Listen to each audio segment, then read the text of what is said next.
ये क्लास है ईमानदारी की, और क्लास जो है ये है अध्यापकों के लिए।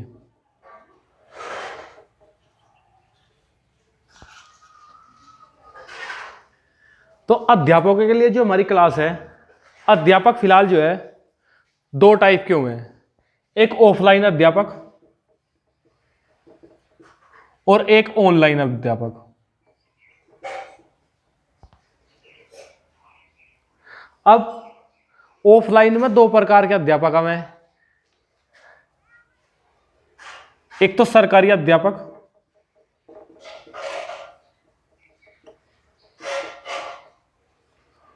और दूसरे प्राइवेट अध्यापक।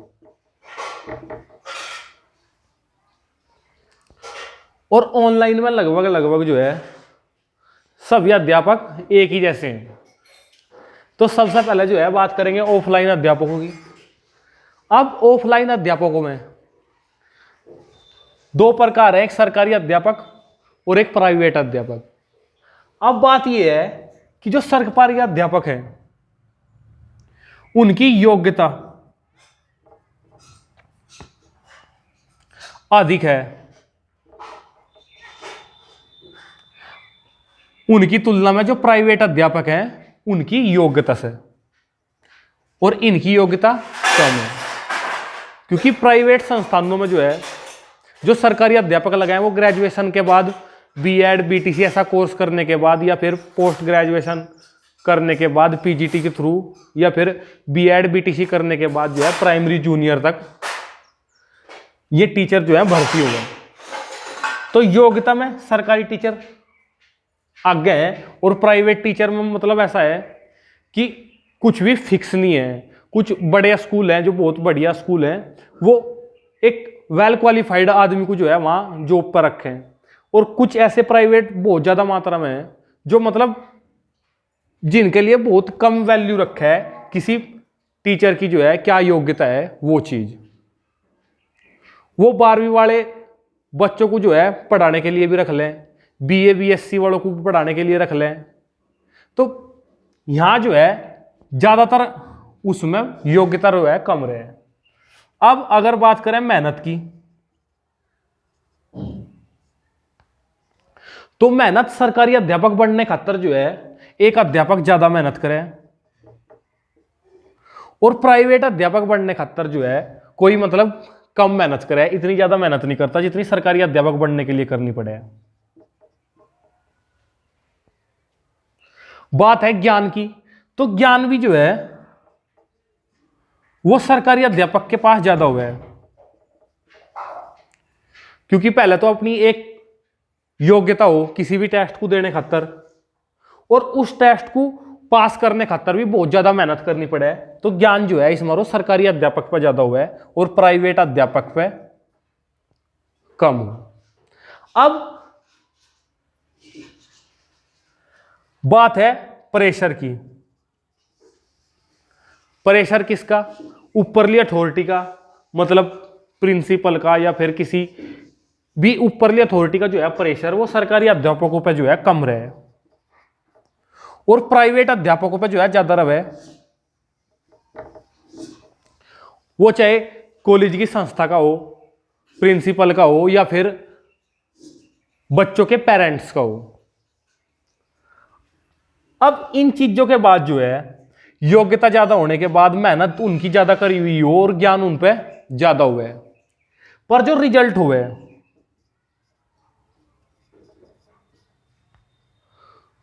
हुए मतलब उनके पढ़ाए हुए बच्चों का, एक सरकारी अध्यापक उसी साल लगेगा और एक प्राइवेट अध्यापक उसी साल लगाएगा, तो उनके पढ़ाए हुए बच्चों का जो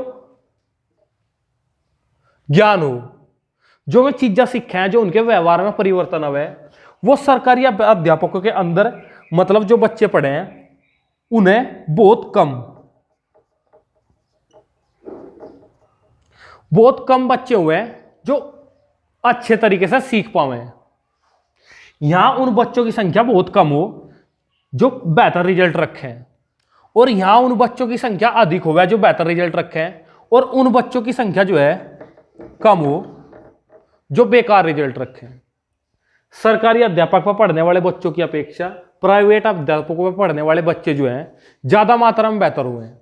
ऐसा नहीं होता बेहतर बच्चे यहाँ भी हों और वहाँ भी हों, पर मात्रा सरकारी स्कूलों में सरकारी मास्टरों के अंडर में पढ़ने वाले बच्चों में जो है ज्ञान की मात्रा, उनके व्यवहार, उनका सीखना या जितनी भी चीज़ में सीख सकें वो बहुत कम मात्रा में हुए।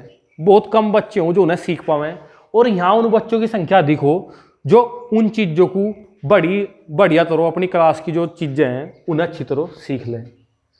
तो ये चीज़ है। और हमारी क्लास क्या की थी? ईमानदारी की। ईमानदारी हो गया क्या? एक और चीज रहेगी इसमें, जो तनख्वाह हो, जो सैलरी हो, वो सरकारी टीचर की बहुत अधिक हुआ है और प्राइवेट टीचर की बहुत कम हो।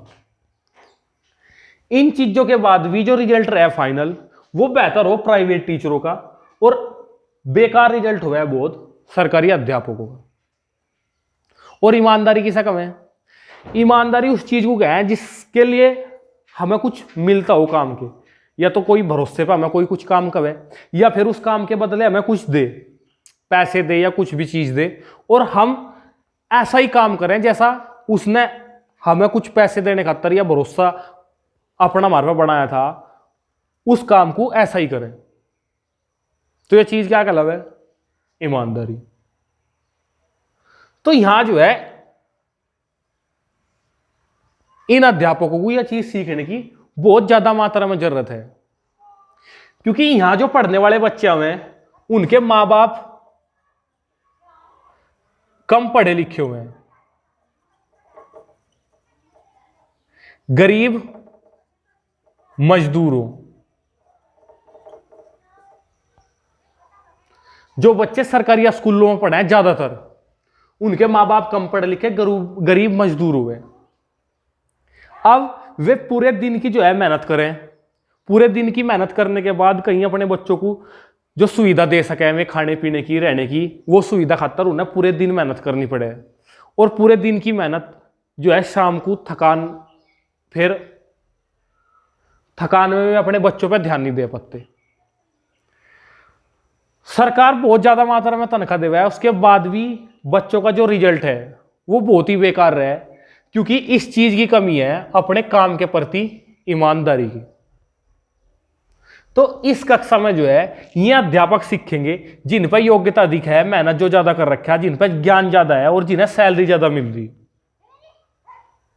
वो सीखें ईमानदारी को अपने व्यवहार में लाना, और ईमानदारी से उन बच्चों का भविष्य संवारे, उन गरीब कम पढ़े लिखे मजदूर व्यक्तियों का भविष्य संवारे अपनी ईमानदारी से, जिनके भरोसा जो है सरकार ने आपको वहां नियुक्त कर रखा, और वे बहुत बेहतर कर सकें क्योंकि आपके पास है वो योग्यता, इसीलिए आप सरकारी पद पर जो है सिलेक्ट हो रहे, और आप उन्हें बेहतर दे सको। इन प्राइवेट टीचर से बहुत ज्यादा बेहतर ज्ञान, बहुत ज्यादा बेहतर शिक्षा जो है सरकारी अध्यापक दे सके, क्योंकि उसमें वो बात हुआ है, इसीलिए वो सरकारी अध्यापक बने। फिर भी रिजल्ट क्या रहे? बहुत ही कम। बच्चों का भविष्य जो है आपके हाथ में है, और इस चीज को लेकर, इस ईमानदारी को, जैसी आपको तनख्वाह मिल रही, जैसी आपको सुविधाएं मिल रही सरकार पता है, उस चीज को जो है आप उसी टाइम में, मतलब आप रेगुलर रह रहे या नहीं रह रहे, बहुत कम रह रहे स्कूल में, उसी टाइम में बच्चों को थोड़ा लगन से, थोड़ी मेहनत से वो चीज सिखावें जो सिखा सकें, जो जिसके वो हकदार हैं। तो यह चीज सीखें और अपने काम में जो है ईमानदारी लाएं। यहां जो है यो ईमानदारी का पाठ सरकारी अध्यापकों के लिए क्या हुआ है? पूरा हुआ है। दूसरा है ऑनलाइन अध्यापक। मतलब ऑनलाइन अध्यापक जो है योग्यता में कहीं ना कहीं सरकारी अध्यापकों से भी बेहतर हुए हैं, उनके पास योग्यता भी हुए हैं, वे मेहनत भी बहुत ज्यादा करें, क्योंकि ऑनलाइन पढ़ाने खातर जो है बहुत ज्यादा मेहनत की जरूरत है। तो योग्यता भी अधिक, मेहनत भी है ज्यादा, ज्ञान भी बहुत ज्यादा।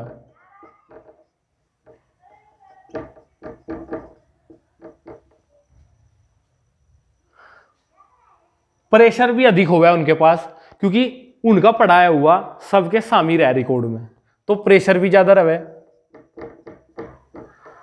उसके बाद सैलरी भी ज्यादा हुआ है। पर इन सब चीजों के बाद जो रिजल्ट है वो भी बहुत बेहतर हो। मतलब ये हर एक चीज पढ़ा है और उसके बाद बच्चे जो मेहनती हुए हैं वो रिजल्ट कहीं ना कहीं प्राप्त कर ही ले। तो इनमें पढ़ाई के लेवल पे कोई कमी नहीं है। जो ऑनलाइन पढ़ाने वाले बेहतरीन अध्यापक हैं, मतलब सब कुछ बहुत बढ़िया है। ऐसा लगता नहीं कि उनमें पढ़ाई के मामले में कुछ और ज्यादा सुधार करने की जरूरत है। पर एक चीज है जो उन्हें सीखने की नहीं, सिखाने की जरूरत है, और वो चीज है ईमानदारी। यहां ईमानदारी ने सीखने की जरूरत नहीं है, ईमानदारी ने सिखाने की जरूरत है। क्योंकि जिस भी कंपटीशन की तैयारी करवा रहे हैं बच्चों को, बच्चे अलग अलग बच्चे हुए हैं, अलग अलग कंपटीशन की तैयारी करें, अलग अलग नौकरियों पर जाए। जिस भी कंपटीशन की तैयारी करवा रहे हो उसमें बच्चों को यह सिखावें कि आपने अपना लक्ष्य अपने आप चुन रखा, आपको पता आप कौन सी भर्ती की तैयारी कर रहे, आप किस पोस्ट पर जाने वाले हो और उसमें तनख्वाह कितनी होगी। तो यहां एक चीज ईमानदारी उन बच्चों को सिखावें। ईमानदारी ये कि उस सैलरी में गुजारा करें, उस पोस्ट के लिए जिसके आपने मेहनत करी, उसमें जो सैलरी मिल रही है आपको पहले ही पता हुआ है, उस सैलरी खातर जो काम करना हुआ है वो आप ईमानदारी से करें, बिल्कुल पूरी ईमानदारी से, और उस सैलरी में ही अपना गुजारा चलावें। वहां ईमानदारी उन बच्चों को थोड़ा सा सिखावें, उन्हें बतावें कि भाई ईमानदारी से जो है अपना काम करो और अपनी सैलरी में ही जो है अपने जीवन के सारे खर्चे खुर्चे पूरे करने की कोशिश करो। क्योंकि आप वो काम जिसके लिए आप अपॉइंट हो, जिसके लिए तनख्वाह मिल रही, वही काम झूठ बोल के आप पैसे लेकर कर रहे। बहुत बड़ी मात्रा में ये हो रहा कि वो अधिकारी जो उस काम खातर जिसे सरकार पैसे दे रही, वही काम करने खातर वो अपने पास आने वाले व्यक्ति से झूठ बोल लेगा और उस पर पैसे लेकर वही काम फिर डबल तनख्वाह में करेगा। ऐसा करके उसकी तनख्वाह थोड़ी बढ़ जाती होगी, उसकी तनख्वाह जो है 25 से 35 हजार हो जाती होगी, 30 से 60 हजार हो जाती होगी, या 50 हजार से 1 लाख, 1.5 लाख, 2 लाख हो जाती होगी महीने की। पर खर्चे में एडजस्ट उसे वहां भी करना पड़े, वहां भी देख के ही चलना पड़े, वहां भी उसे पैसों की कमी पड़े। हर चीज मतलब थोड़ा सा आगे चले या फिर थोड़ा सा पीछे रह जा, बात वहीं रहे। तो यह सिखावे उन बच्चों को कि भाई जिस भी प्रोफेशन की आप तैयारी कर रहे हैं उसके प्रति ईमानदार रहें कि हाँ अगर इस पोस्ट पर लगूंगा, ये काम करूंगा, तो जितनी मुझे सैलरी मिलेगी मैं उसमें ही अपना गुजारा कर लूंगा। ऐसी जॉब पहले ही चुने, तैयारी करने से पहले ये देखें कि जॉब में क्या काम करना और उस काम की मुझे क्या सैलरी मिलेगी और उसमें मैं खुश रह पाऊंगा या नहीं रह पाऊंगा। उसके बाद ही किसी भर्ती की जो है तैयारी शुरू करें। तो ये ईमानदारी